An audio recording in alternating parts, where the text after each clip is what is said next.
The Dave Hooker Show, represented by Banks & Jones, Tennessee's trial attorneys. Play to win, banksjones.com. The Dave Hooker Show. A presentation of Off the Hook Sports. Objective insight, expertise, top guests. Available on YouTube, Apple, Spotify, and the Off the Hook Sports app. Download now for free. Also available on offthehooksports.com. I compute and obey. Now to Dave Hooker. Ready.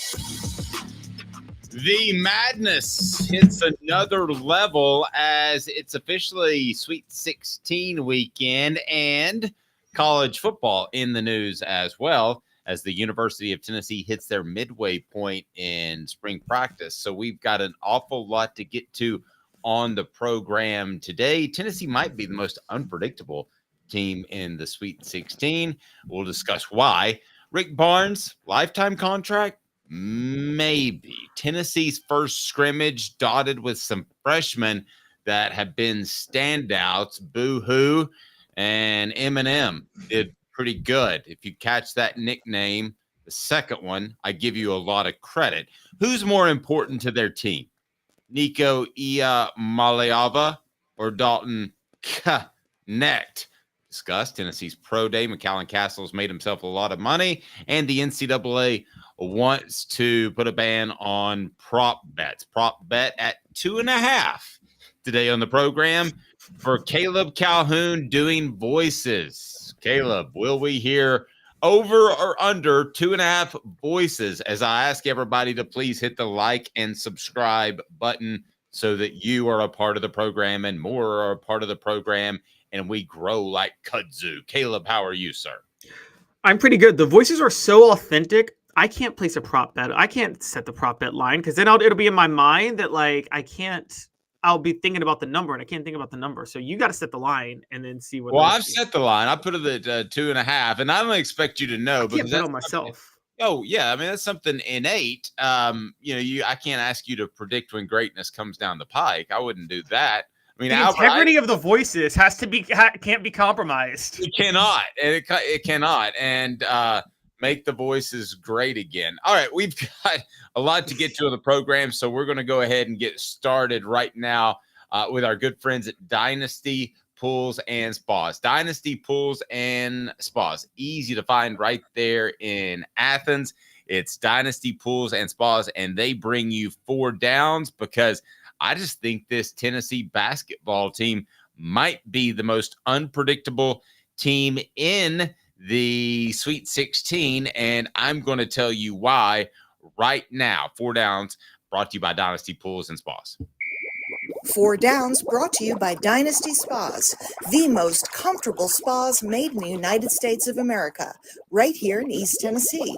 Drop in for the all-new showroom in Athens. Dynasty Spas, perfect for all 4 seasons. 4 Downs, presented by Off the Hook Sports. Oh, you got to love the bubbles, and here are some of the reasons. First, Cooper Mays, what should we do? Cooper Mays here. Hit like and subscribe. Go down, Coop. Coop here. First down. All right, 4 reasons why Tennessee is the most unpredictable team in the Sweet 16. It is the second closest Sweet 16 line. Caleb, what does that mean to you? It means that Vegas thinks it's going to be pretty close, right? Yeah, so our friends over at BetUS have set the lines for all 8 Sweet 16 games over the weekend, and Tennessee is ranging from there. It's no matter what line you go, you're in the 2.5 to 3 point line for Tennessee. Tennessee is favored over Creighton. They are on BetUS. They are favored by 3. The only line that is smaller is it's tonight's Sweet 16 game, Illinois, Iowa State. Iowa State is favored by 1.5. So this is supposed to be a close game. I also think it's unpredictable because I don't think St. Peter's was very good, and I don't think Texas was very good. So given the competition that Tennessee's faced, I really am not 100% sure if they're playing at a high level or not, given their last 2 games of the season in the SEC tournament and against Kentucky, respectively. I'm not 100% sure based off those last 4 games if Tennessee's playing lights out or pretty good. Yeah, honestly, the last game they played where we have a lot to go on with Tennessee would have been the South Carolina game. You're right. And even then, I didn't think that South Carolina team was that good. They, Lamont Paris coached them into the NCAA tournament. They weren't really good enough to be there. You know what I mean? So, no doubt. Completely agree with you. And all right, let's go third down here. Coop, what do you got? Second down. Second down. Coop, come on, Coop. Cooper Mays here.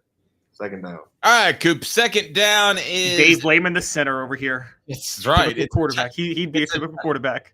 This is a title caliber team. Do you really believe that with Creighton? Creighton or Tennessee? Well, I thought are they both title caliber teams?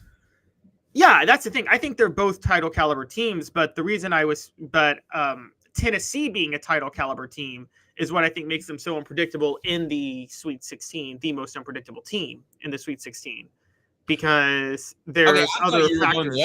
At our 3:45 a.m. production meeting, I thought you were going the other direction. The fact that Tennessee is playing a title caliber team makes them more unpredictable. I think we're both right, even though we didn't know what each other were talking about.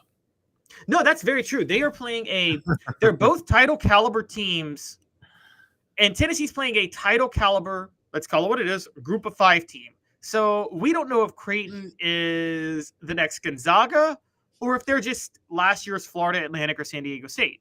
We don't know that, honestly. And it's one of those. If I had to pick, I'd pick an extended version of the latter. What would you pick? I'd actually pick the Gonzaga one, the former. But I understand why you picked the latter. But that does make them hard to predict because we know what Tennessee is largely. We should know what Creighton is. I mean, they play in the Big East. It's not like, in basketball, it's not like they're playing tough competition week in and week out. But they're not Power 5. So you don't know exactly what to expect from them as an overall program. And that does make them unpredictable. So I'll give you that. Go ahead and click that like button, subscribe. Let's bring some more people in here. I want your thoughts, your comments on Tennessee being a what favorite again? They are a 3-point favorite on BetUS. It's a little close. It's a little close to me. We'll see how that shakes out. I would lean towards Tennessee. What down, Coop? Tennessee center Cooper Mays here. Third down. All right. Thank you, Coop. I appreciate that. History of flameouts by, both schools we could say again, but expectations are usually higher with Tennessee given their history. History tends to repeat itself. Gamblers will tell you this. To me, we could always make the argument of what does an Ernie and Bernie flameout mean to a Jordan Gainey, whose parents weren't alive when that happened, much less him. I don't know, but doesn't it seem like history repeats itself on these goofy things? Yeah, I think part of this is I think humans subconsciously try to make a pattern out of everything. And because we do that as humans, we tell ourselves the pattern is real, and therefore it becomes real because psychologically we make it real. And I think that's a big thing with winning in basketball and football, where you kind of start to tell yourself that something's going to go wrong. And because that's in your mind, you let it go wrong.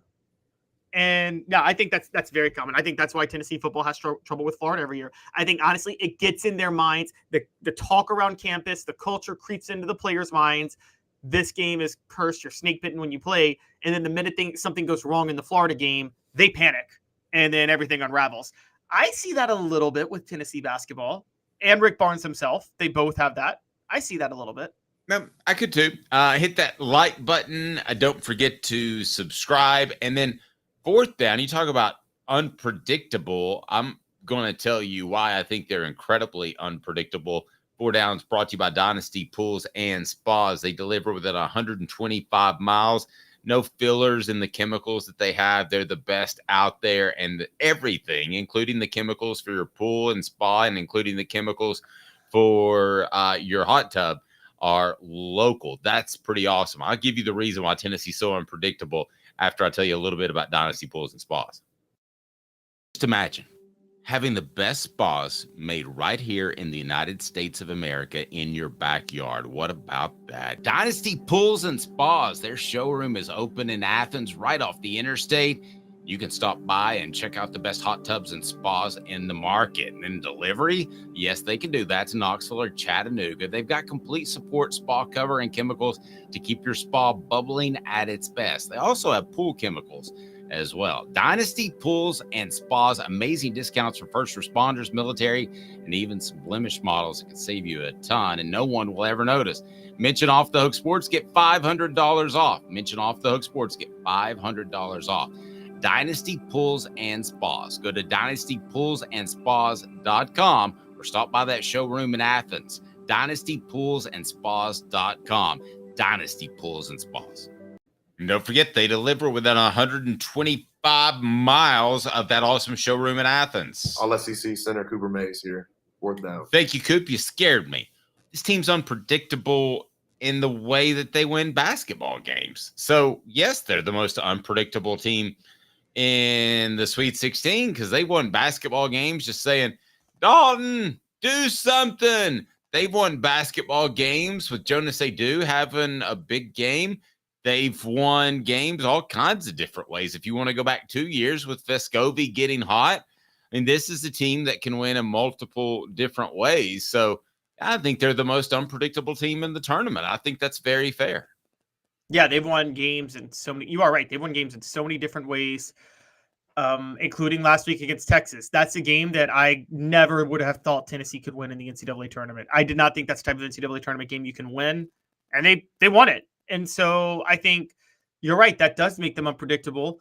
And it's just everything about this team says they should go to the Elite Eight. Everything you see about the way this team is constructed says they should go to the Elite Eight. And if it wasn't for the history, we would think it's a lock. But because of the I mean, honestly, I actually think that skewed the line. I think it'd be about a 5.5 point line, honestly, if it wasn't for the history. I completely agree. History factors into that. There are a lot of people that will just see Tennessee as that's that team that screwed me over, and I don't want any part of them because I had them going deep in my bracket back when they had that Vincent Yarbrough guy and that Tony Harris guy. And, man, they never came through for me, so I'm not going as far. That skews the numbers. That absolutely skews the numbers. So I don't think there's any doubt. To me, it feels like Tennessee's about 6 or 7 points better, but it's about 3. So there we go. And that number provided to us by BetUS. Don't forget, BetUS has a 125% bonus on your first 3 deposits plus a 10% gambler's insurance. BetUS. America's favorite sportsbook and casino. Live betting and racebook. We're celebrating 30 years with a historic offer. A 125% sign-up bonus on your first 3 deposits. Plus 10% gambler's insurance. Get started today. BetUS, where the game begins. Today's tough question. Take a side. Take a stand. The Dave Hooker Show. A presentation of OffTheHookSports.com. If Tennessee gets one more victory, that puts them in the Elite Eight. How many times have they been in the Elite Eight in their history, Caleb Calhoun? Just one. Okay. How many times have they been in the Final Four in their history, Caleb Calhoun? 0.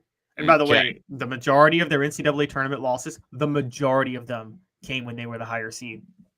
That's insane. That's that doesn't surprise me knowing the program. It's a crazy stat for anybody else except for that one program that I know, which is Tennessee. I mean, if you just said that about anybody else, I've been like, that can't be right, Caleb. Double check your math. Tennessee, I was like, you nailed it. All right, so that would make Rick Barnes what if he gets to the Elite Eight? The best coach in Tennessee history, or just a really... Yeah, we talked about this the other... I'm sorry? Yeah. Okay. No, I'm not going to get off topic here, but that would make him one of the best 2 coaches in Tennessee basketball history, right? Easily. I mean, he already is at least one of the 3 and maybe one of the 2 already, but easily one of the 2. Okay.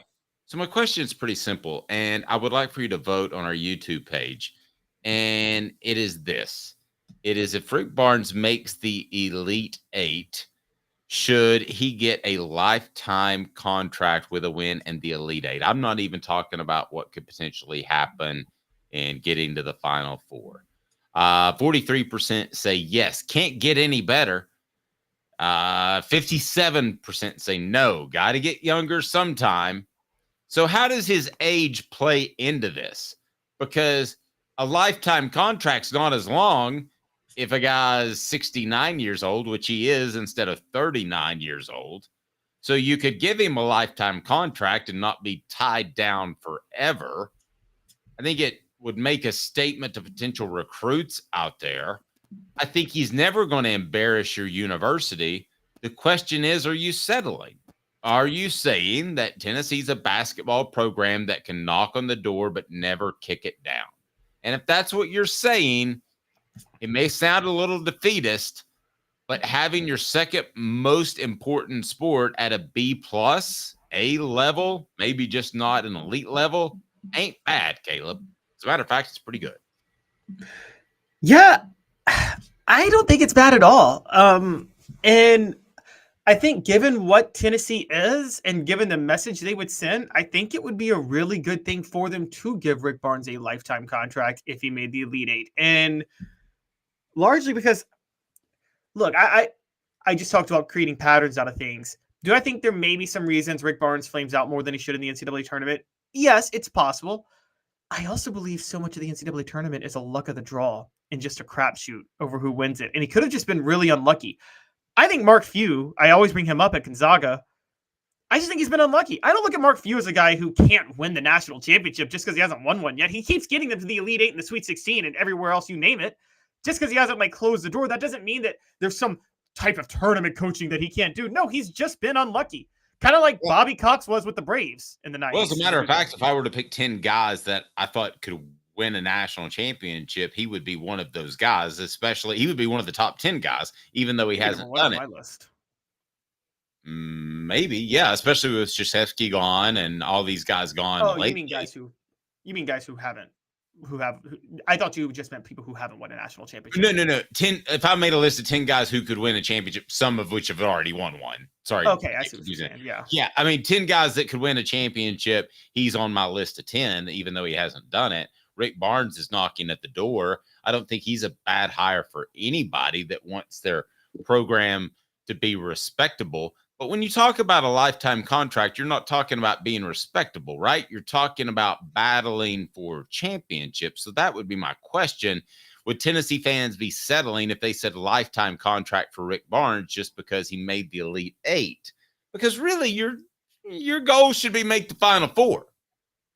I think there could be a recruiting factor with a lifetime contract of Rick Barnes, which is to say that, look, a couple of years ago, when Barnes flirted with UCLA, came back to Tennessee and got that huge contract, it was right after that he got his first 5-star committed to Tennessee. By the way, that 5-star was Josiah James, funny enough, of all people. Yes.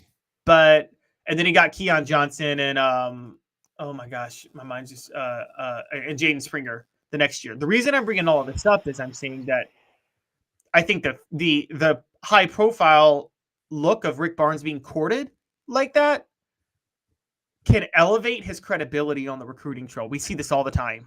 And an elevated credibility of head coaches on the recruiting trail can help them get a lot of talent to their school. And so, I think it's kind of a big deal if he can do that. I mean, look, just on a much, much more extreme level, when Nick Saban got at Alabama in 2007, he just started raking in number one recruiting classes. Wasn't because of the extra work he was doing in recruiting, nor was it about how great Alabama was. Those two things were factors. The biggest factor was people saw that Nick Saban won a national title at LSU in 2003, and they wanted to go play for that because they were impressed by it. Yep. It's that simple. Yep, I agree. Hit the like button, subscribe if you haven't done that to this point. The Eberle family has been serving Chattanooga since 1957. That's Quality Tire Pro, downtown on Cherokee Boulevard or online at qualitytirepros.com. Go in there and say, hey, Bo, that Off the Hook Sports sent me full service automotive brake alignments, oil changes, and more right downtown in Chattanooga. For the most part, I'm against giving a lifetime contract. And this may be an ageist thing by me, but I wouldn't give Rick Barnes one, even if he won. I wouldn't have given Billy Donovan one, for instance, after the 2 national titles he won with Florida. Why? Because he's too young. He could do too many sleazy Hugh Freeze type things. Now, he didn't, but that's what I would be afraid of. With Rick Barnes, I think the hay's pretty much in the barns. You know he's not going to do something stupid and embarrass your university just because he has a lifetime contract, right? Yeah, I agree. He's not. Like, Rick Barnes would never do that. Would he maybe still entertain the UCLA job or something like that? Possibly. But when he entertained that job... Can I stop you there for a second? Yeah, sure. It's got to be both ways. He can't go take... The buyout's going to be a monster on my end, too. If I'm the University of Tennessee, you're going to be doling out 7 digits strong to get out of a contract. I'm not giving you a contract that's a lifetime contract and you're going to diss me for UCLA next year. I'm glad you brought that up, as a matter of fact, because that ain't happening. No, okay. Yes, Barnes would have to, like, you would have to make him pay a hefty fine to go flirt with the UCLA job. A fine to the or a buyout, make him pay a buyout to the level that I don't think UCLA would be willing to pay to get him. Well, and you'd be around those numbers. Like, nobody blinked over Lane Kiffin's $800,000 buyout. Okay, on his end. USC was never going to blink over that at all. Yeah, I mean, that was nothing. You have to get around $5 million. But, I mean, it's not – I don't think it's asking too much with what Tennessee has given Rick Barnes in all the support and the facilities and all that he's gotten. I don't think it's too much to ask that this is the place that you retire. It's close to your home. You have every facility you could possibly imagine. You have all the support. I don't think it's asking a lot that, hey, Rick, I need you to be one of the guys here and take this lifetime contract, but it just means that you're really not going to leave anywhere. I want to make sure that you understand that. Portions of the program brought to you by the Hemp House, the premier hemp dispensary online with a wide variety, great selection, and strict standards to ensure you only receive the best in CBD or Delta products. Go to hemphousechat.com. hemphousechat.com. Use the promo code HOOK for 10% off. That would be the moment of truth, though, wouldn't it, Caleb, if you laid down that contract and he said, well, I appreciate the lifetime contract, but I'm not going to agree to a $5 million buyout on my end in case somebody comes calling. That would be the moment of truth, wouldn't it? Yeah, it would. But I think you're right. I think there'd be a lot of leverage Tennessee would have beyond just a pretty hefty buyout. Rick Barnes would have to pay that buyout. And then also, you're right. It's close to home for him. And his wife's from the area. Like, this is his, like, he's like, his whole, he's got family all around. And I'm, having moved out myself, like, living in a place and where... he knows somebody that allegedly had Michael Jordan in his wedding. You gotta sort of knows Buzz Peterson, maybe. I just don't think it's asking a lot with all that he's been given. But listen, if he says, "Hey, I'm gonna go take the Duke job the next year," that's a poorly written contract. You got to cover your own rear end on that. Yeah, that's why you got to write a huge buyout, one that even a Duke wouldn't pay, a buyout that like Alabama football would have to think about paying if they had that option. It's got to be $5 million. Yeah, I agree. $5 million. That's a good one. Yeah, people they don't even blink at $1 million. I don't think that scares them at all. I think they're ready to roll with that. And also, like no one's going to pay $5 million for a guy who hasn't won a national title either. Well, that was my point. That was my point too. I mean, he could cover himself and have a lifetime contract, and really, how many people are going to make some huge major run at him? I don't believe that that's going to happen. Now, my idea is to be preemptively ahead of it, start that conversation. So if he does win a national championship this year, I think you have the leverage. I think you want to be out in front of that. Brought to you by Don Self. Don Self, your State Farm agent. Customer service still matters. For over 40 years, they built their business on taking care of their customers. It's in the greater Chattanooga area. Call 423-396-2126 or go to donself.net, donself.net, 423-396-2126. 26donself.net. So my idea is to tie up a guy that... Oh, it is. You want to tie up guys. Okay, Yeah, Hooker wants to tie up guys. That is very solid, and I want him to appreciate that. But if he doesn't appreciate it, then I'm not going to give him a lifetime contract. What's the point? Yeah, I think he would appreciate it. I mean, this guy worked his way into trying to get the Tennessee job the minute he was fired at Texas, remember? Like, he was ready. He was, and I think he had an offer already. But does it still bug you a little bit, the whole UCLA thing and the way that played out? I think Rick Barnes got a little wide-eyed and had a thing where he couldn't resist, but I think it would have been a move he regretted had he done it, kind of like Kalen DeBoer with the Alabama move, to a certain degree, where sometimes you throw away, you get so wide-eyed and taken in by the allure of a place, and then you kind of forget that, like, you're actually in a better situation where you are. Anything could happen to Rick Barnes there. What are the odds of Tennessee winning a national championship and or making the Final Four? Can you look that up according to our friends at BetUS? I remind you the show represented by Banks and Jones. Banks and Jones? Well, it's because they're Tennessee's trial attorney. You can play to win with Banks and Jones because they'll go to trial. You've heard of other lawyers. They say they'll go to trial and fight for you. They won't. They just want to settle. That's the easiest way out. Well, that's not Banks and Jones, led by T. Scott Jones. They won't settle. They'll go to trial for you. Tennessee's trial attorney. They play to win.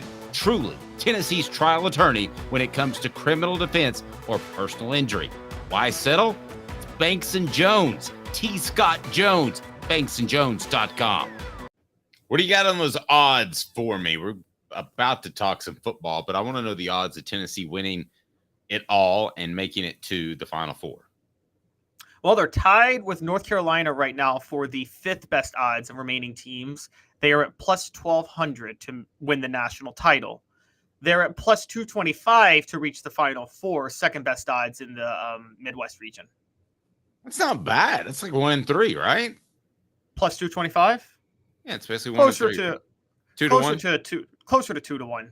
Yeah, closer to 2-1. Math, whatever you say. All right, 2 minutes, and then coming up, if Caleb says the math's right, I'll just roll with that. I'll just go, okay, Caleb. Caleb and my wife, they control all the math figures in this whole Off the Hook Sports thing. I just try to put a little bit of window dressing. What's that fancy math? Oh, core math. You get in a group of you don't know this yet because Caleb is due for a baby here before long, but you don't know this yet. That core math thing that they got going, you get around a group of women in their 40s, you will get a bunch of angry women. I can't even teach my kid how to divide anymore because they use that core thing. I don't even know what Dave did a voice before I did. I did. So y'all know. But to be fair, Dave, I am going to be like the dad mom because my wife goes to work and I do most of my work from home. So I'll be the one dropping the kid, taking my kid to school and coming back. So I'll be with all the moms. You're Mr. Mom Michael Keaton. I prefer to think of myself as Michael Keaton. I'm bad, man. All right, 2 minutes. And then the standouts of spring camp. And there are a couple of freshmen at the Vols scrimmage. Yes, Boo Hoo and Eminem. Did you get that nickname yet, Caleb? I know you want me, baby. I think I will. Welcome to Varner Ford in Clinton, where every turn meets new possibilities and every mile celebrates cutting-edge innovation. Elevate your journey with our pre-owned selection of quality vehicles. 2021 Ford Mustang 5.0 GT, $33,540. 2021 GMC Sierra 1500 Denali 4x4, $46,980. 2022 Ford Expedition King Ranch 4x4, $67,550. Local you trust, pre-owned vehicles you can afford. Varner Ford, your East Tennessee Ford dealership.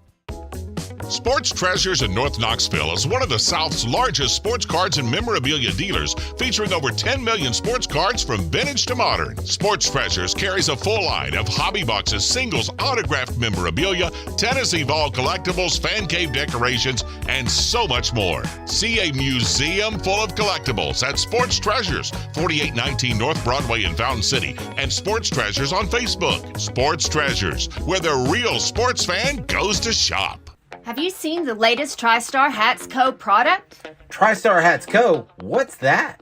You know, those really cool hats, shirts, tumblers, and even license plates with 3 stars like the official Tennessee flag and stripes like the American flag. Pretty patriotic if you ask me. Ah, gotcha. Seen those. Those are cool. Where can I get them? Simple. TriStarHatsCo.com. And if you order now, there's 10% on any order $50 or more. Plus, use the promo code HOOKED. With the promo code HOOKED, you get 10% off. That's hooked. And don't forget free shipping with any order over $50. Stock up at TriStarHatsCo.com. That's TriStarHatsCo.com. There are plenty of wannabes out there, so make sure you go to TriStarHatsCo.com for the best quality and customer service. Will do, and I'll be sure to use the promo code HOOKED. That's hooked when I do to save an additional 10% off. TriStarHatsCo.com. TriStar Hats Co. is a trademark of TriStar Hats Co. LLC. Any use without express written consent is prohibited. Now in its 45th year, the second and third generations continue Joe Newbert's commitment. His vision of what this business needed to be, we still try to live up to that. Joe Newbert Collision Center. The Dave Hooker Show, represented by Banks & Jones, Tennessee's trial attorneys. Play to win, banksjones.com. Who's this guy? Hello, wizard. The Dave Hooker Show, Who? a presentation of Off the Hook Sports. What? YouTube, Apple, Spotify, and the free Off the Hook Sports app. Back to Dave Hooker. I still don't know that he's gotten it. I don't know that Caleb got my joke. Eminem? No, that's why I was rapping Superman. I know you were rapping, but you know who I'm referring to. Yes, I do know who you're referring to also. Who? He is a go-to receiver who we are going to talk about. Okay. I was just making sure because I didn't know if you knew that Eminem Dave, you really receiving... think you go over people's heads sometimes, don't you? Yes. Easier You're like than a Jay-Z fan. I don't mean to call out Fred White but Jay-Z fans will be all like, "Oh my God, that lyric didn't sound that smart to you, but you really got to think about it, and it's like so deep and it went over your head." I'm like, "Shut up." It's pretty deep. There we go. All right, let's talk a little bit of Tennessee football. The Vols with a scrimmage on Wednesday kind of marks the halfway point. Here are some things that you need to know, and one is that they're continuing to push Nico Iamaleava to communicate with both the offensive linemen, the skill position players. It's push, push, push.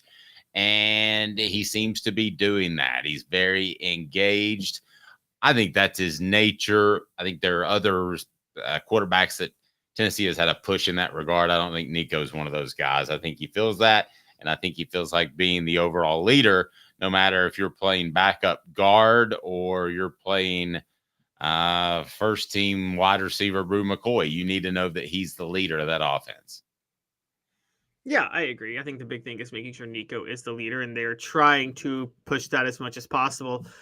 This is where I come, but this time I think it's legit. Now, traditionally, when narratives get out there, when they say somebody's this or that, I sometimes take it with a grain of salt because I worry that they're trying to push something on somebody. But I've seen enough of Nico in press conferences and the way he carries himself. He's a natural leader. Yep. Agreed. And then Eminem. Hey now. Mike the Man Matthews. He actually got a shout out. Mike made a play down the sideline, according to Josh Heupel. And then to add another one on there, Boo gets a shout out as well. Boo Carter. Now, one player might be a standout and get a mention during a post-scrimmage press conference, but 2 true freshmen getting a shout out, is that to get people excited about the young players, or are they legitimately better than the guys before them and as good as their ratings, which is 5 and 4 star respectively with Matthews and Boo? It speaks to their level of expectations. So now, before anybody tries to correct us on this, yes, Josh Heupel named other people in yesterday's press conference. Oh, and we're going to get to those. Yes, but he didn't name them unless he was asked about that position specifically. So, there's what do you think of the defensive backs? And he named every defensive back. So you're not going to hear me sit there and say, well, I mean, he named every single defensive back, so they're all going to be good. No, I'm not going to do that, okay? But well, and Josh Heupel, too, 2 years ago would not have offered these guys up even if you asked about them. Exactly. But when he named Mike Matthews and Boo Carter, that happened before he was even asked about players at specific positions. So he just volunteered them up. That's not something Josh Heupel does. So it's one of two things. He's either expecting these guys to be stars now, and I mean right now, and he's trying to push that on them, or they really are standing out that much in practice. Because otherwise, if you know anything about Josh Heupel, you know he wouldn't do that.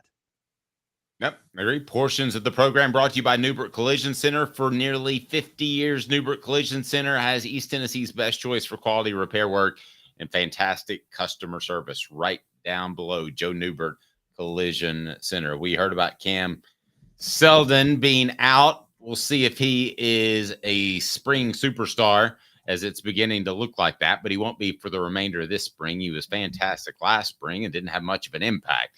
Questions about his vision are fair. The subs for him, well, Dylan Sampson's probably going to be the starter, but how they handle those snaps, I don't know. I'd rather him get 15 good snaps in the fourth quarter, touches, than 15 good snaps in the first half. So it would be Sampson, Khalifa Keith. We're talking about spring camp, Deshaun Bishop. Ugh. I don't want Sampson touching the ball a lot. Keith is the power back. Bishop, sorry, not that talented. I don't know how many good looks Tennessee's defense is going to get out of the running back position this spring practice. No, you're right. Which actually, and to add to that, I think they largely, even though they need to do some work at running back, they can spend time in fall camp figuring that out. They want to get ahead of the curve with the secondary. So they're going to be throwing the ball even more than they usually do in spring practice, I think, because they really need Nico to get a rhythm with his receivers, but they got to find out who's good in the secondary and who's not. I mean, that's a big deal if you've been watching Tennessee the past 3 years. Nope. No argument with that. Some other notes from the football team is they will take a little bit of a break for Easter. Then they'll be back for the second half of camp. But as a whole, I think that you get through a half of spring practice and you've just got one significant injury. And I would say Seldon is a significant injury. You probably count your lucky stars because that would equal 2.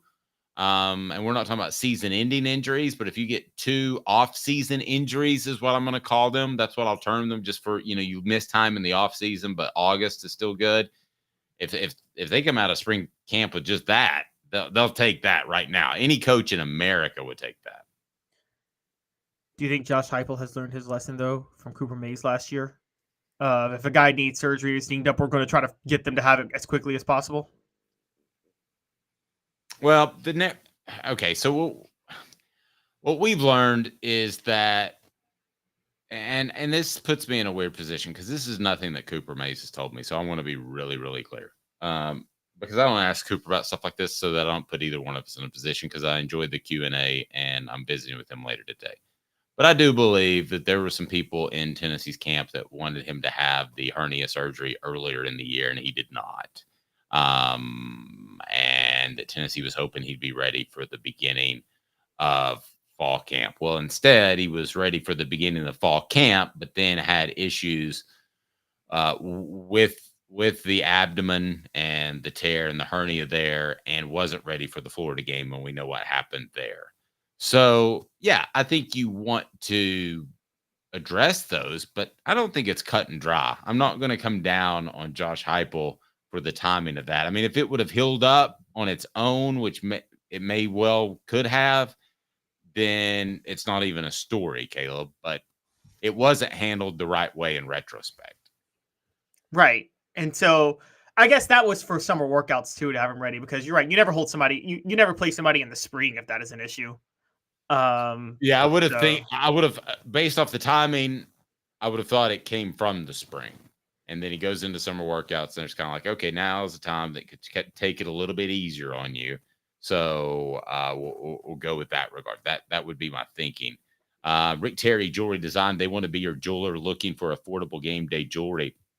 How about the Fire Opals, the Tennessee tradition? RickTerryJewelry.com. Rick Terry jewelry.com. By the way, we need to check in on our celebrity bracket challenge, which you have a chance to take on some just incredible celebrities from the area. I'm talking about big time celebrities. I mean, huge. Like, okay, I'm going to go ahead and share my screen and see where everybody stands. How about that, Caleb? Because the winner gets to win some fire opals from Rick Terry Jewelry Design. You'll love those. So here we go. Where is my bracket is up there, looking pretty good, strong to quite strong as usual. Zach Hare is number 1. He's hoping for Houston out of Sports Treasures. Sports Treasures, over 5 million Sports Treasures. Check them out, North Knoxville. They provide the Brew McCoy autographed helmet we'll be giving away as part of Hooker's Corner on Friday, tomorrow. So looking forward to giving that away. If you haven't signed up, just $9.98, and you can get recruiting information. I ranked Tennessee's offensive lineman on the Hooker's Corner Patreon page. We'll have that on the message board here momentarily. But first, give us a rundown of how everybody's doing in our celebrity bracket challenge, Caleb, because it looks like you're doing okay, which makes me a little bit sad. If people want wait, where's my yes, no disrespect to Zach, but I'm tied with Zach for number 1. Go look at that. Look at that. It's number 1 by both of our names. Well, yeah, but he has more but he has more possible points, so I put him number 1. Oh, okay. All right. Yeah, he could score 170. He controls his own destiny. So then you would have you're doing a fantastic job. And then the other people that are competing, Radomir Pavosevic. Congratulations, Radomir. You're doing great. Look at Jimmy Himes, my guy, climbing up there. He was always already at the bottom. John Adams is already mathematically eliminated. You got to love that. Jeremy is not mathematically eliminated. He's right there. Michael, Stacy Oliver, our fantastic writer who does so much with baseball, is there as well. Bruce at City Heating and Air Conditioning. And there's me in at number 8, tied with Fred White and David Leverton, Scott Thompson of Dynasty Pools and Spas. So Spencer Riley down there looking for Houston. John Pennington of the Sports Source, certainly check that out every Sunday at 11 o'clock. They do a great job. Josh Ward down there. We are basically dominating the celebrities. That's what it comes down to. How about that? Pretty much. And you're also, I see, dominating your wife, who is way down there too. I'm not going to call Shandell, but I like Shandell, so just wanted to troll her. Yeah. She's good for a little trolling and maybe a little dominating at times as well. All right. Oh, God. You opened that up. How am I not supposed to follow up on that? You are. Okay, every once in a while. Into that trap. Yeah, every once in a while. I mean, dom or sub. I mean, isn't that something? I'd rather be one opposed to the other. What was he thinking? Release the hounds. The Dave Hooker Show. Keep cool. A presentation of OffTheHookSports.com. You asked this question earlier, and the answer is always the basketball player. But we'll put this on our YouTube page. Who is more important to their team right now? Upcoming this fall, is it Nico Iamaleava or is it Dalton Knecht as they dart into the Sweet 16? Who's most important to their team? This should always be basketball, Caleb. By the way, the poll question, should Rick Barnes get a lifetime contract with a win and Elite Eight? 55% said yes, can't get any better. 45% say no, got to get younger. Sometimes we're replacing that right now with who's more important to their team. And you can vote on the YouTube page. We'll get Caleb's take. And that is Dalton Knecht to the basketball Vols or Nico Iamaleava to the football Vols this fall. What say you, Caleb? You're right. On principle, it's always basketball. However,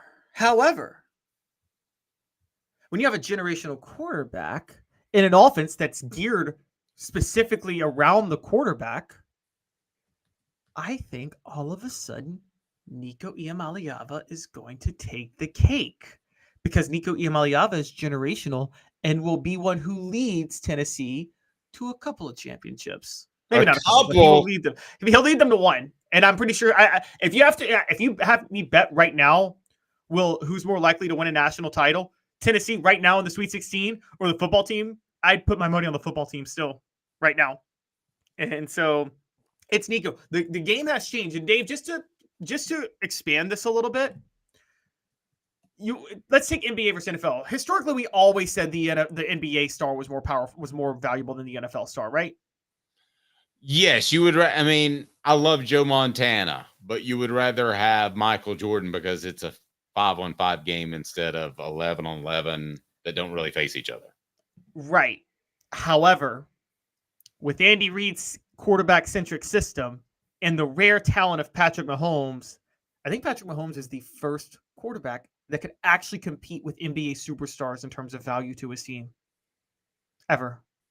And so I think that I don't hate that. Yeah. But you would say that above Brady? And do you believe Nico can really be that in college? That's a pretty big leap you're making. Yes, I do. If you have the right system, you do. I mean, we've already seen this happen. Let me ask you this, Dave. Who's a college basketball player that was more valuable to his team than Cam Newton was to Auburn in 2010? Well, there's nobody. That's definitely the one in a million. He literally put a football team on his back and won a national title by himself. Okay, but let me ask you this. Tennessee, what did they do last year in the tournament and basketball? Wrap up their season for me.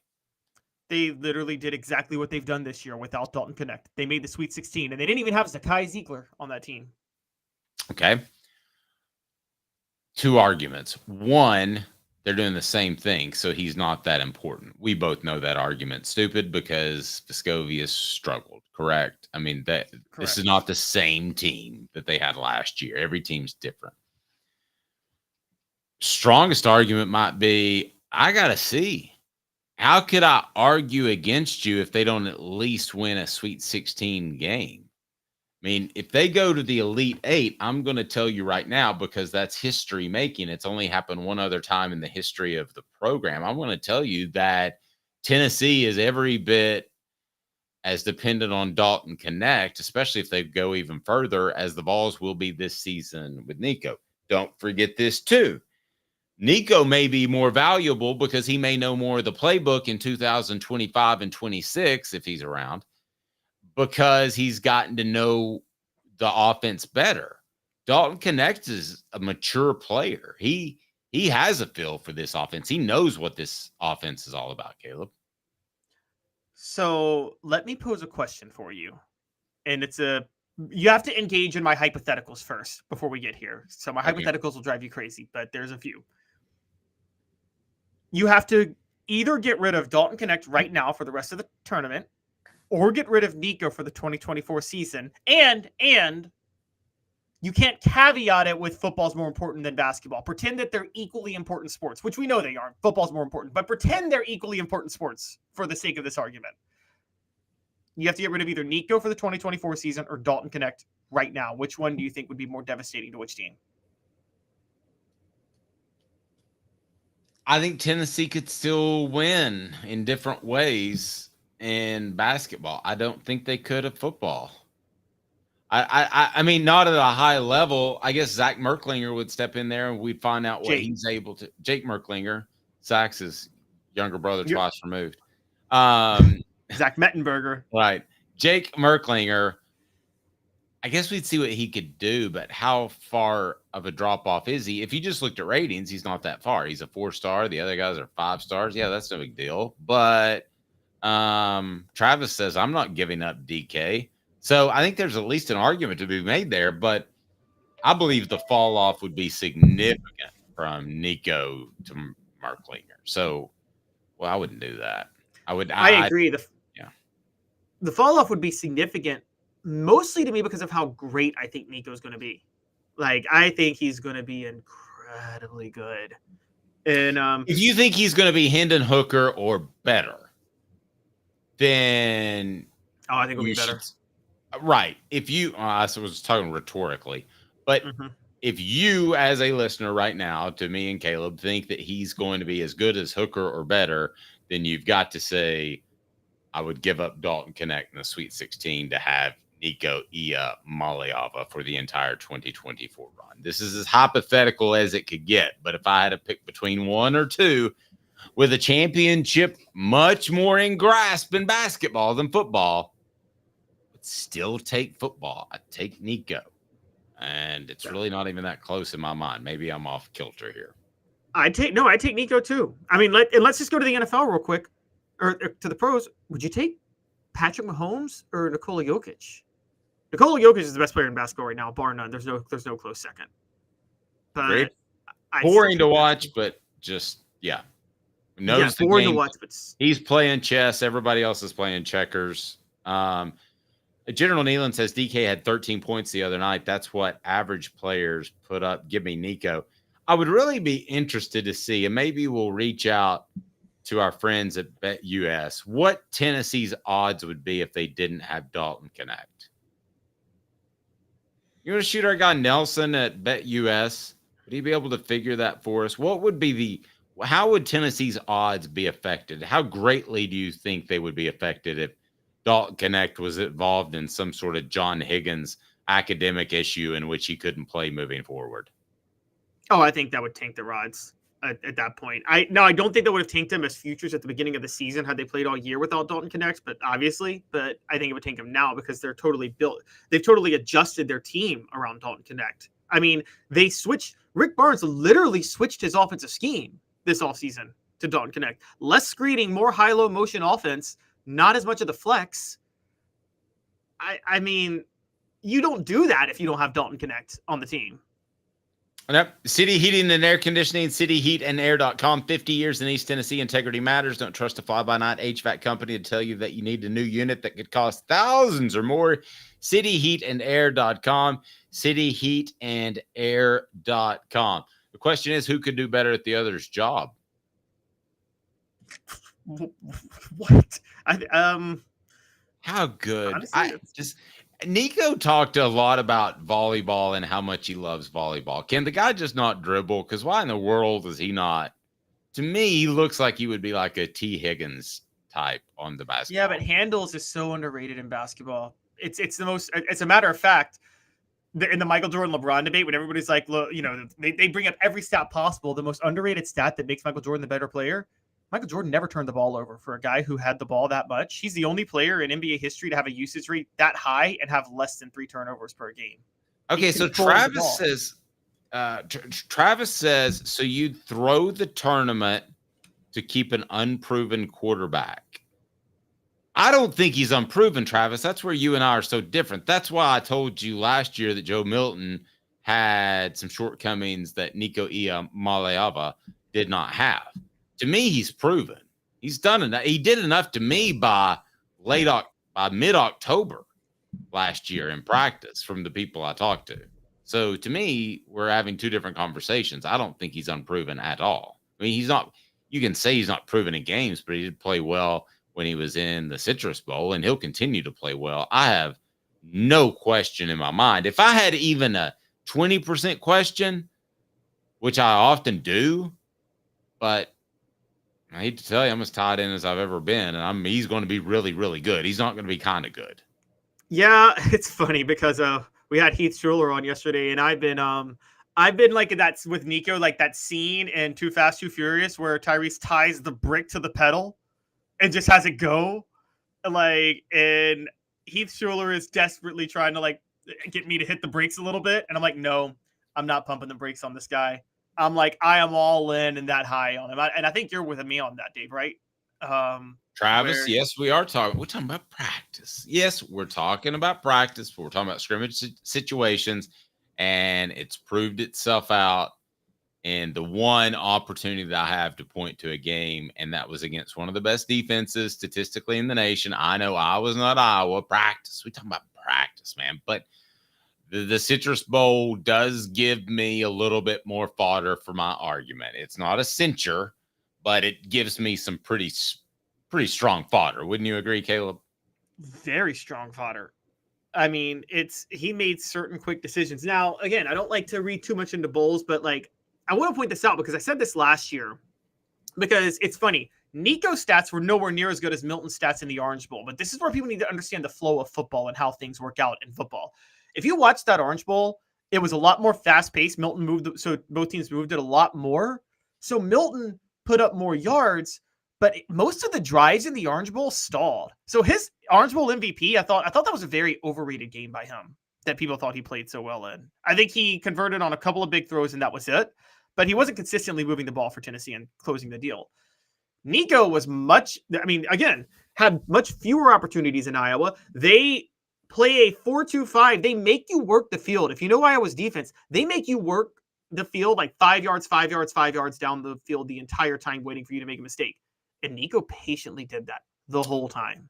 He did. And I thought there were probably 4 or 5 instances of uncertainty, which in real game time for your first start is very, very commendable. 2 minutes. And then we're going to look back at the Vols and their pro day. And then the NCAA wants to ban prop bets as well. He's Caleb Calhoun. I'm Dave Hooker, Off the Hook Sports. In its 45th year, the second and third generations continue Joe Newbert's commitment. His vision of what this business needed to be, we still try to live up to that. If we wouldn't put our family in it, we're not going to put their family in it. If you're going to say that you're doing the best work in Knoxville, now saying it's one thing, producing it and providing it's another. The largest family-owned collision center in Knoxville is Joe Newbert Collision Center.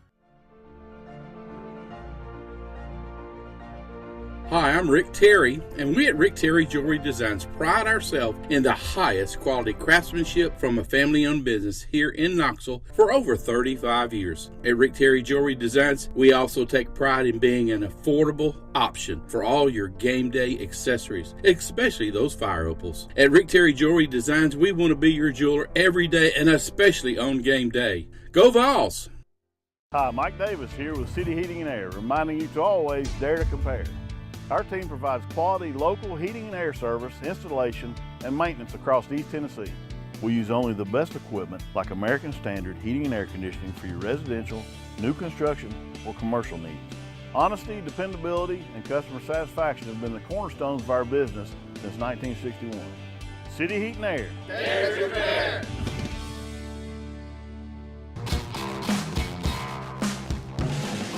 How's it going, guys? This is John Clabo with Tennessee Homemade Wine and Tennessee Cider Company, and I could hardly sleep last night. I'm so fired up to tell you guys about the club. No longer do you have to order just wine. Now you can get your favorite hard ciders and your favorite homemade wines shipped right to your front door once every quarter. Whether it's 2, 4, 6, or 12 bottles of either or, maybe some of both, get excited, get fired up, join the club today.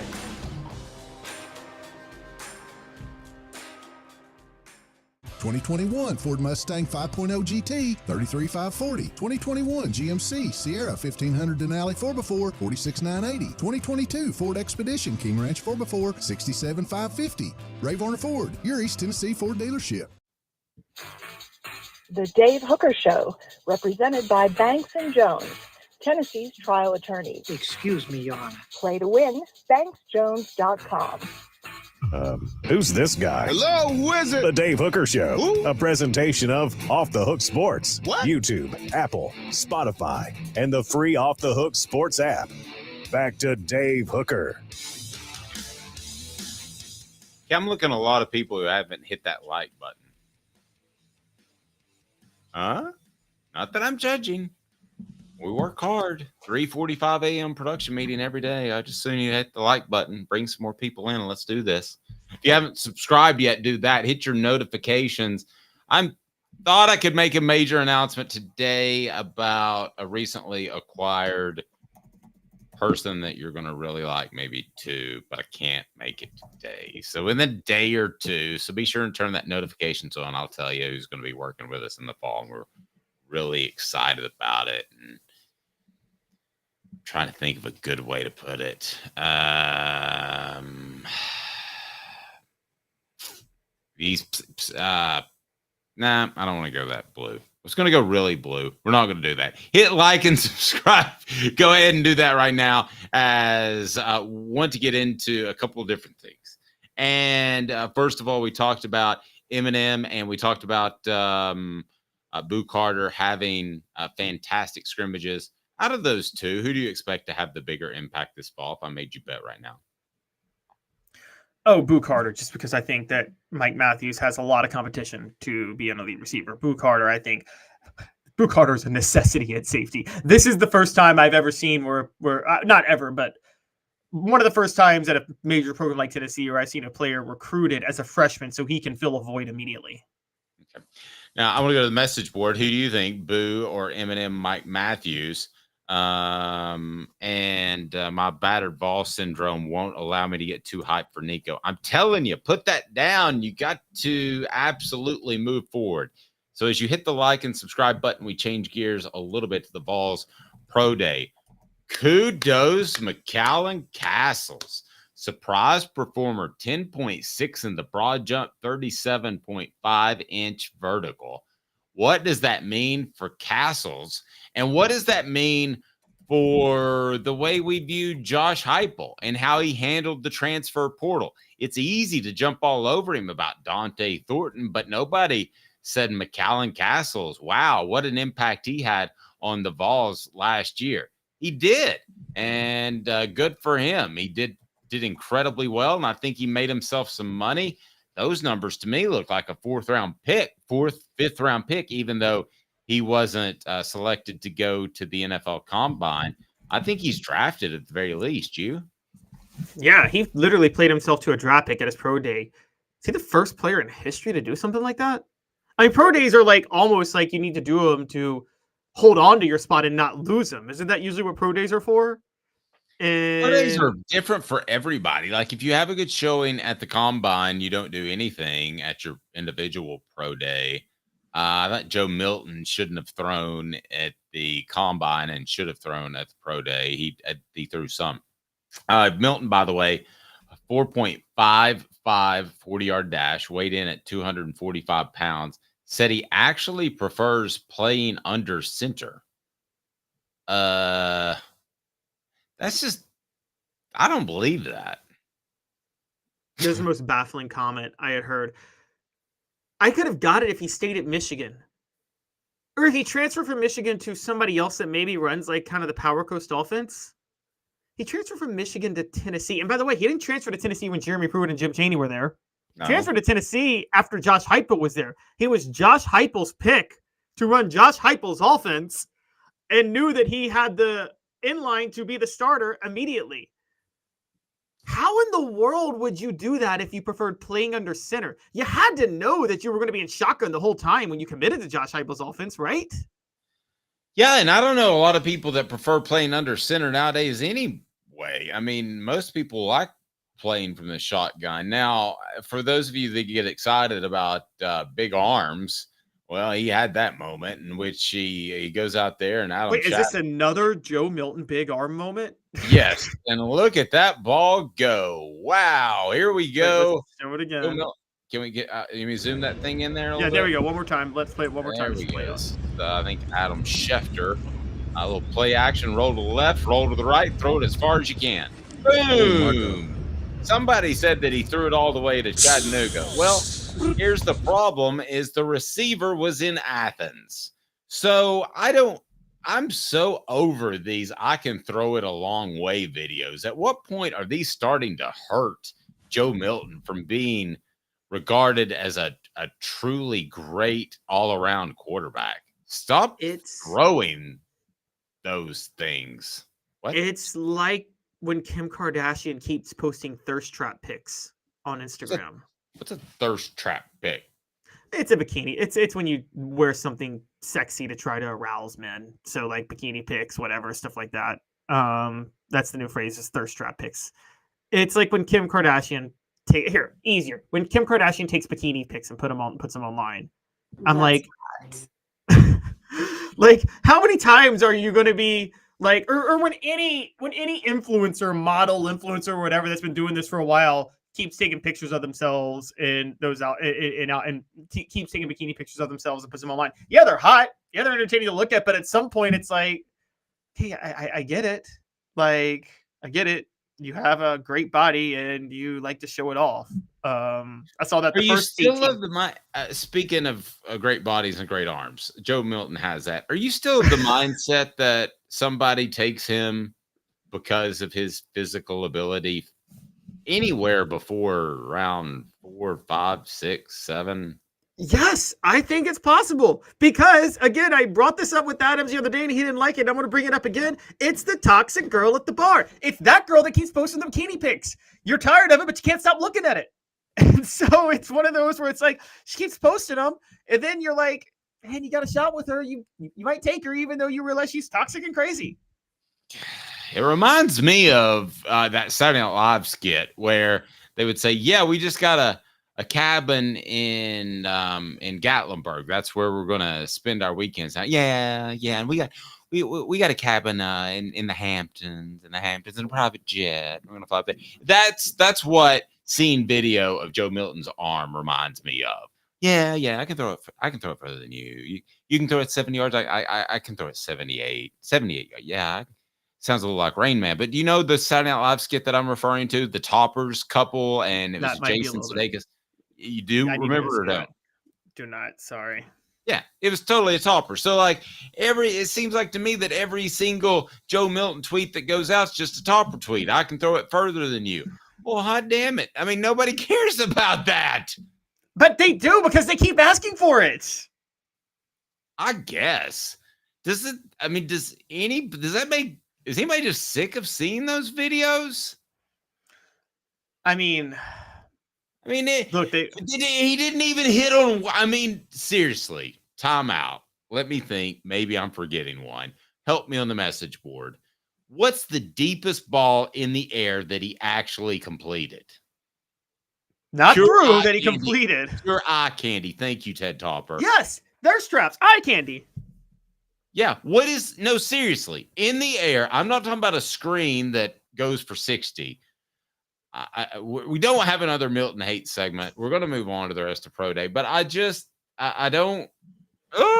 It just blows me away how everybody got so excited about him. Should have played Nico. Well, if he runs more, he can maybe have a bigger impact in the NFL, but he doesn't want to run that much. And that's kind of the bigger problem. And so, it's like we had about yesterday. He's got to be willing to do what Heath Schuler was willing to do. Heath Schuler wasn't afraid to use his legs, was he? When he played. No. Get out there and run. Okay. Best case scenario for Joe Milton's NFL career. We would agree worst case is he doesn't get drafted because he comes across as a little quirky and he hasn't developed an accurate arm, and he's never going to. That's just a simple fact. But what's best case scenario? I'm going to say best case scenario, he's drafted in the 5th round and he carries a clipboard for a few years. And maybe he's that emergency quarterback that you bring in if you need to throw a Hail Mary or something. But I think that's best case scenario. I don't think best case scenario is Josh Dobbs' career, which I have an awful lot of respect for because he's hung around. And that takes, Dobbs has been on 8 teams? That's 8 different coaching staffs that say we have enough respect for you that if something happens to the starter, or a couple games he was the starter, that you're in there. It's on you. He's not going to have a Dobbs-like career.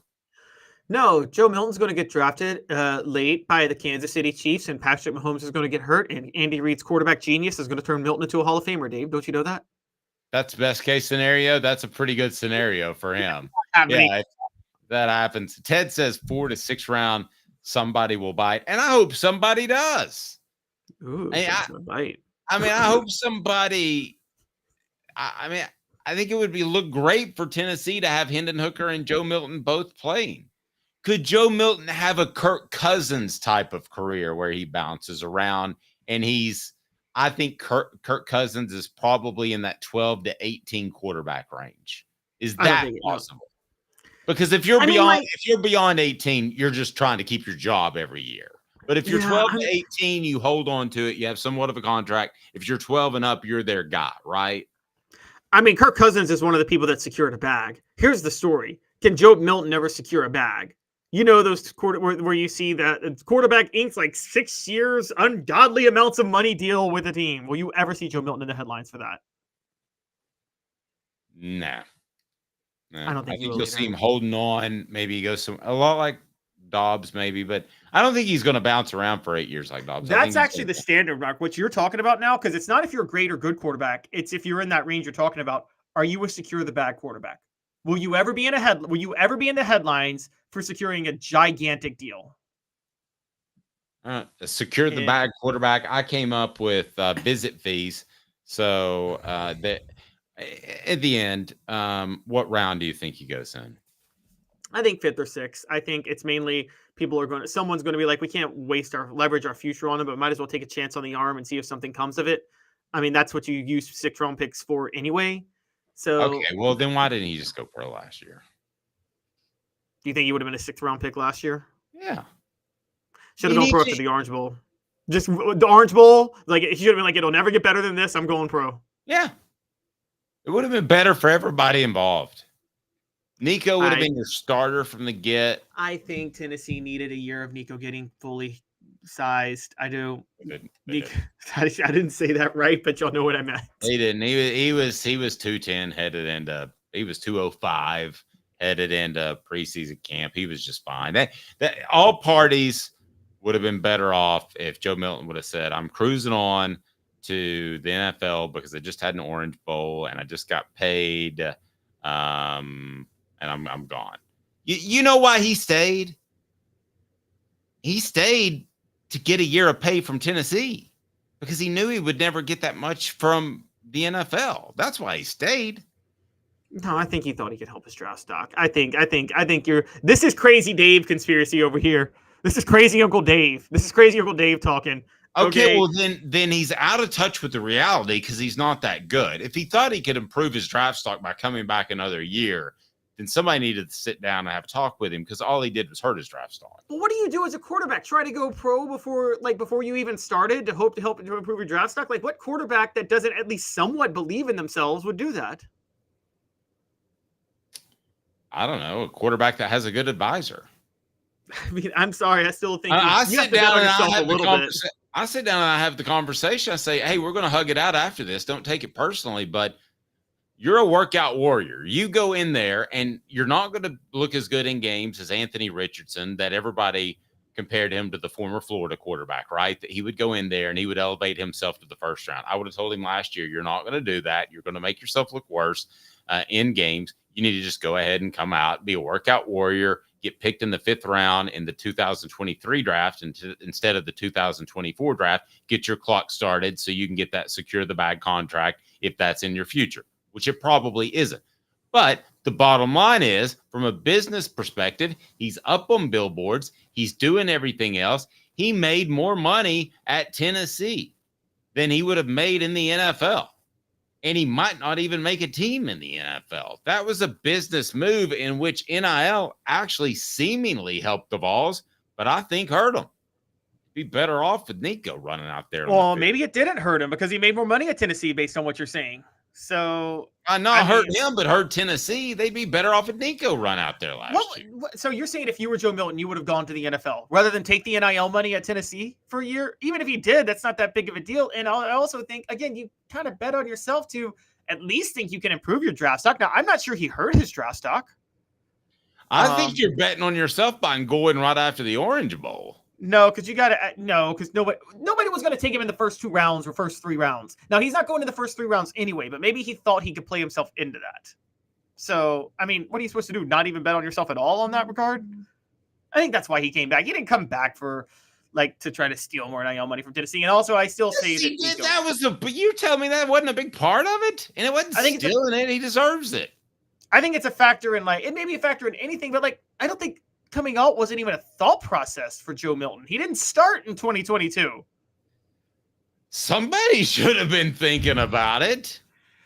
Oh my gosh, this is ridiculous. So, question: now that we saw yesterday, so ridiculous. He's not any better of an NFL prospect than he was a year ago, and now Nico is the new guy instead of the guy with a year under his belt.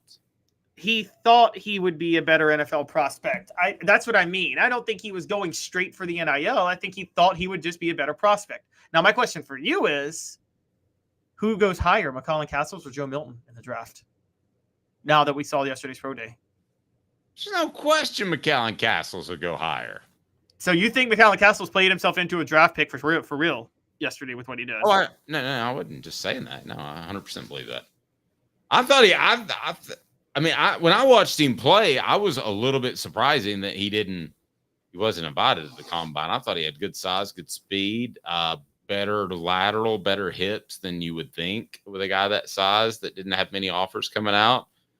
Joe had an amazing pro day. Fine, he did, but he would have had an amazing pro day on March the 27th, 2023.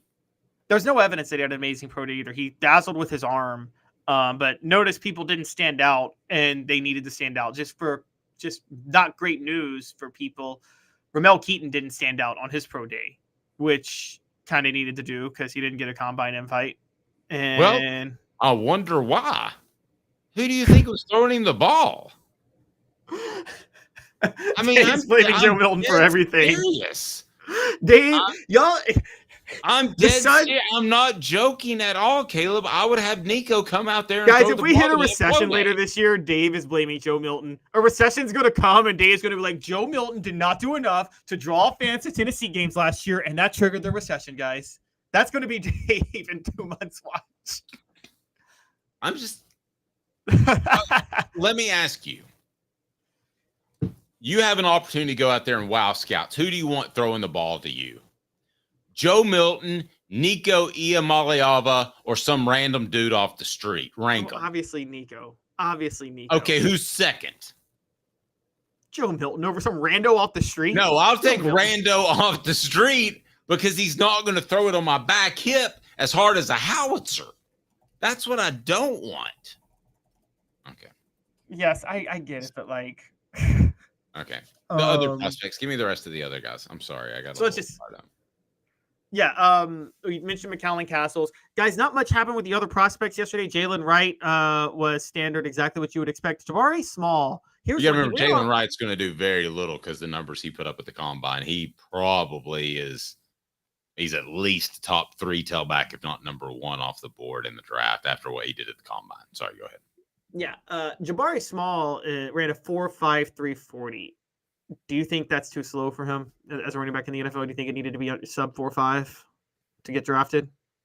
Yeah, and I think that tells you why he lost a lot of playing time. If there's anything you want to say to Jabari Small, while he's on campus at the University of Tennessee, I would go ahead and do that now. Because I wouldn't expect Jabari Small is going to be a guy that's going to return to campus a lot. I don't think he liked the fact that he lost a lot of playing time, regardless of the fact that it was the right move. Okay. Kamal Hadden had a 34.5-inch vertical, a 4.53 40-yard dash, 10.2 broad jump. That 40-yarder is not great for a cornerback. Probably needed to get sub 4.5. I was pretty high on Kamal Hadden, but you know, he did do well at the combine. He's coming off injuries, and now maybe they'll give him a bit of a break on that. So I'll be fair to Kamal Hadden. Nobody else really had the amazing part though that Joe Milton at one point put Kamal Hadden on his back and ran a 4.3. Go ahead. He's in a fireman's Gary. So Gabe Giuliani, and this is the guys. I can't stress. A 37.5-inch vertical for McCallan Castles was better than any of the cornerbacks that were in that were out there yesterday, and it was better than Ramel Keaton.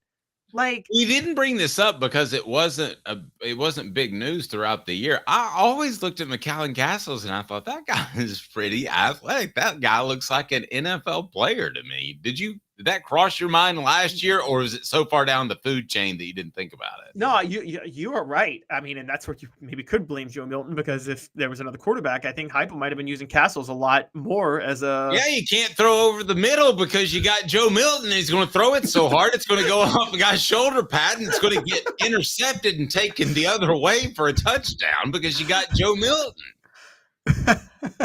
Nico's going to put a little touch on that ball.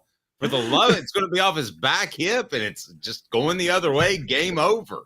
Dave, Dave's about to say Joe Milton threw the ball and it probably knocked the ship's power lines out on the on the river in Baltimore on the Francis Scott Key Bridge the other day, didn't you? It's probably because Joe Milton threw a ball and it hit the ship, right? No, he's just the captain. Oh, there you go. Okay.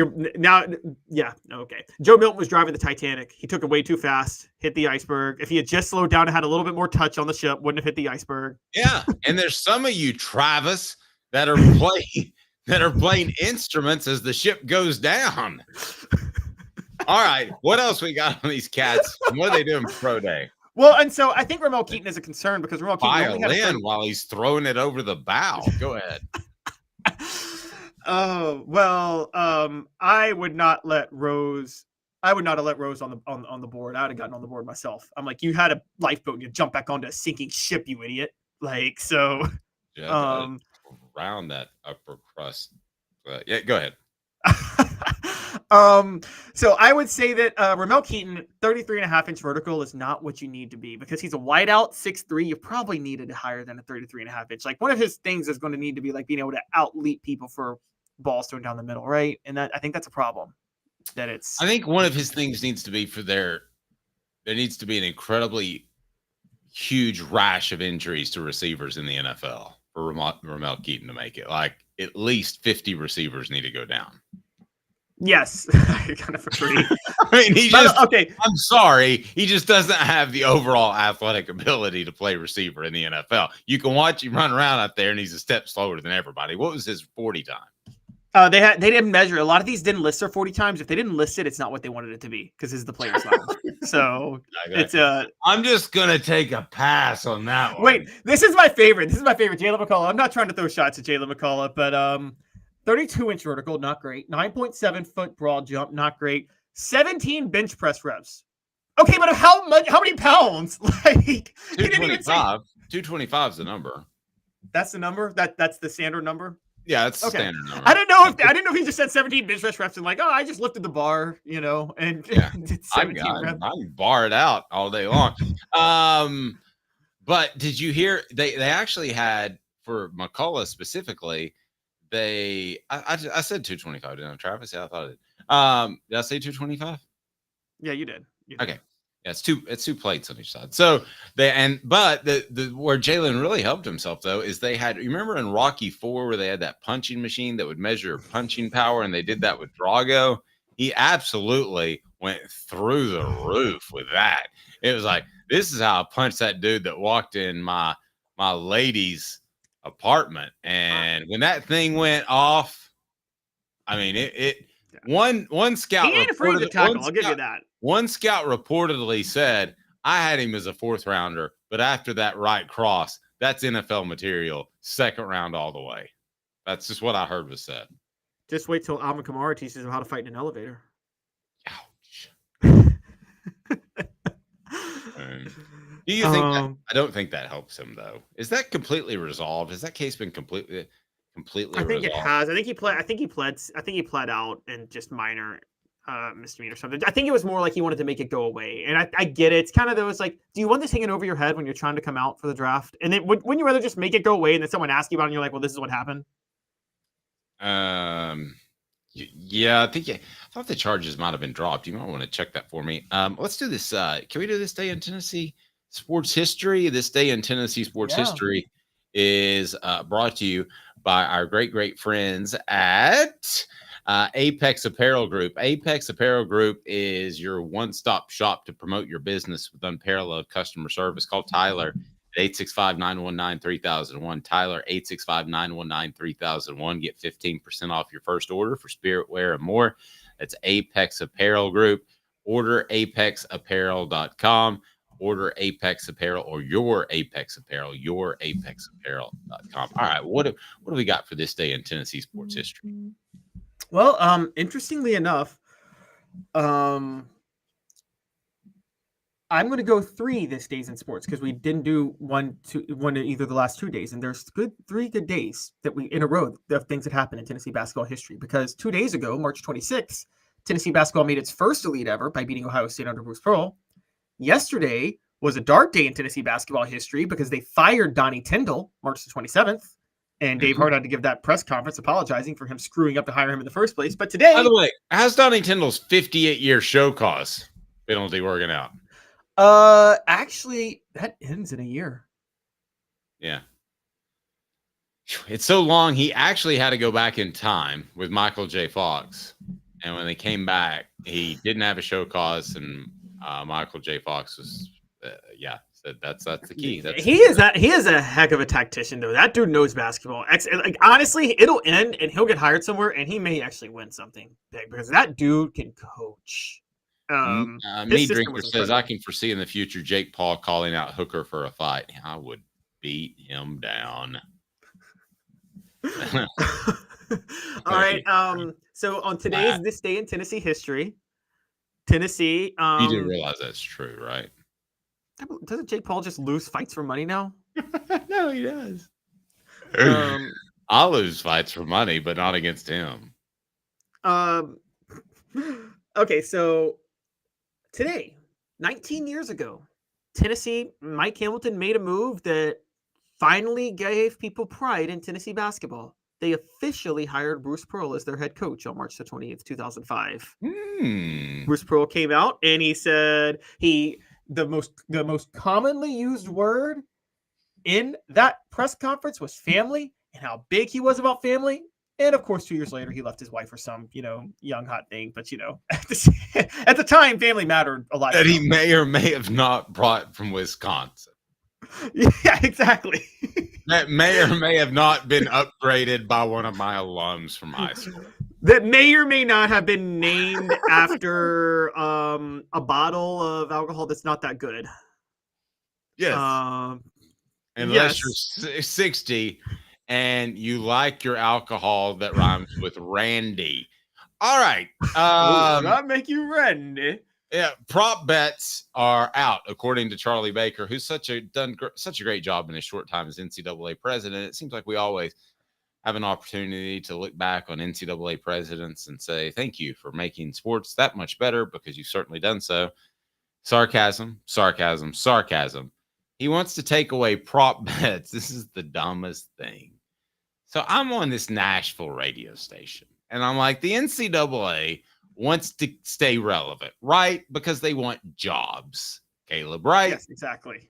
Okay. Exactly. So what can they not do anymore that they used to make a living on? They can't pretend that college football or basketball is all amateurism and come down on people for not being amateurs. The one thing you did most of all, okay, is go after people that got illegal benefits, right? Sure, there were academic issues and there were other stuff, but say 80% of your job was to make sure players aren't getting paid. Well, I hate to tell you, but that's not a thing anymore, okay? So players can get paid. So I had this idea, the NCAA makes itself relevant by going and getting as involved as you possibly can with these different gambling factions and figure out how they predict when bets are off and there could be a possible fix that's in. So apparently Charlie Baker was thinking along the same lines as Dave Hooker, which is scary.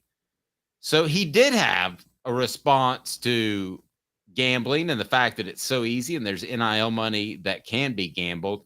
He said take away prop bets. That was his grand idea. Boy, that really, really, really slows things down. Thank you, Charlie, because prop bets should certainly take care of it. No more prop bets. He wants to ban prop bets in college. And I would imagine that people in Vegas are laughing so hard that they might actually hurt themselves because they're not going to stop offering prop bets just because Charlie Baker thinks it might be a good idea.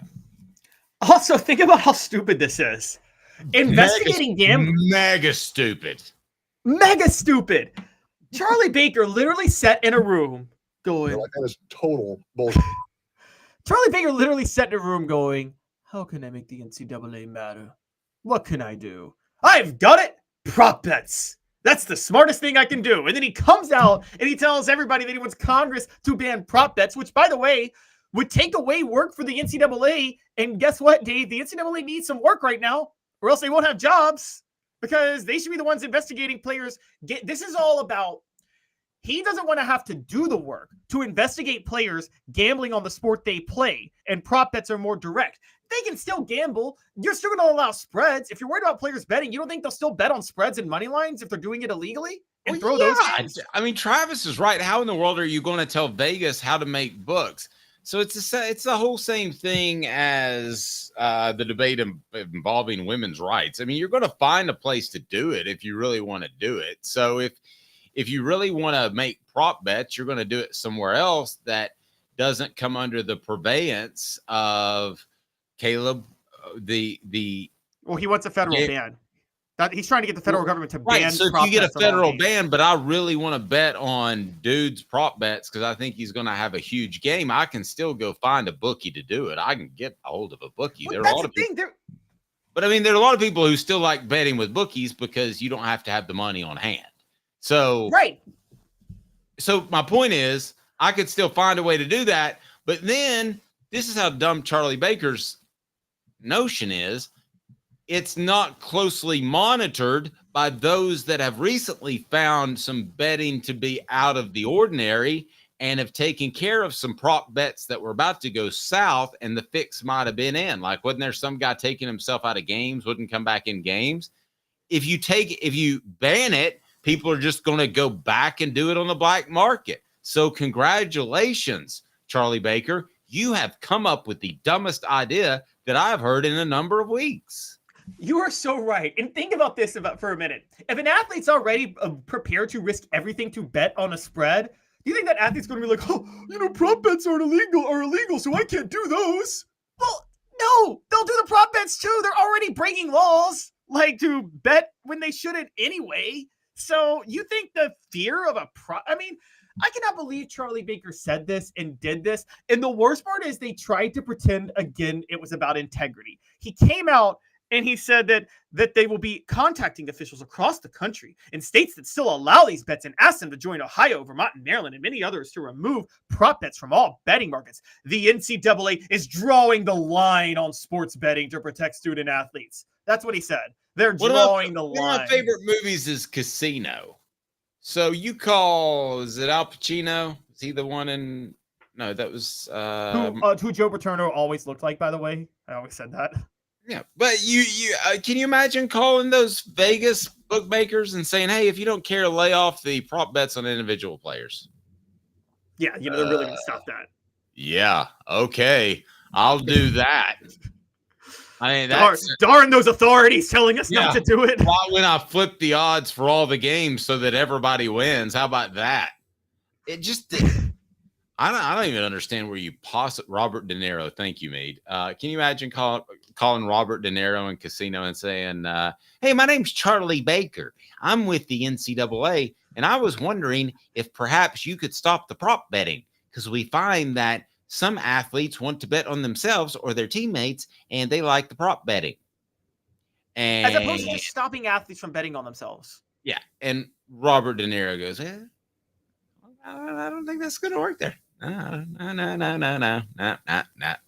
going to work. No. And that's as far as that goes. And it's over.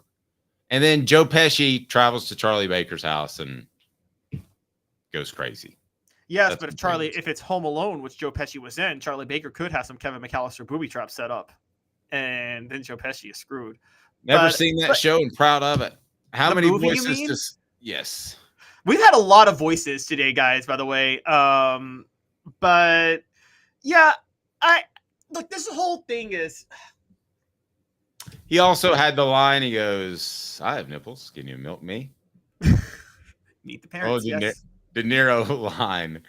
All right. I just think this whole thing is so ridiculous because you're right. They're trying to assert themselves in their relevancy in certain ways. And I'm like, you're just further sinking yourself into irrelevancy. You want to take away, by the way, also, there's a chance with the NCAA to find ways to make non-revenue producing sports revenue producing. I'm talking about women's basketball and baseball and those things. And it's gambling. Gambling is the ticket for those. Oh, man. Nobody loves gambling on crew like Dave Hooker. Dude, yeah. If you're rowing, the money's flowing. You do know there were bets on the Special Olympics last year, right? You know, I didn't know that. People have asked me if I won the lottery. One of the things that I would do is I would actually love to cover the Special Olympics. Just like, I think that would be pretty cool. I think there are like a cajillion stories there. I don't know why I got sentimental, but that's where I am right now. He's Caleb Calhoun. I'm Dave Hooker. We're with you weekdays at 10 a.m. Charlie Baker with you whenever he feels like, I don't know, he's in touch with the world, which is not very often. For Caleb, I'm Dave, Off the Hook Sports. We will talk to you with Ron Slay on a Friday.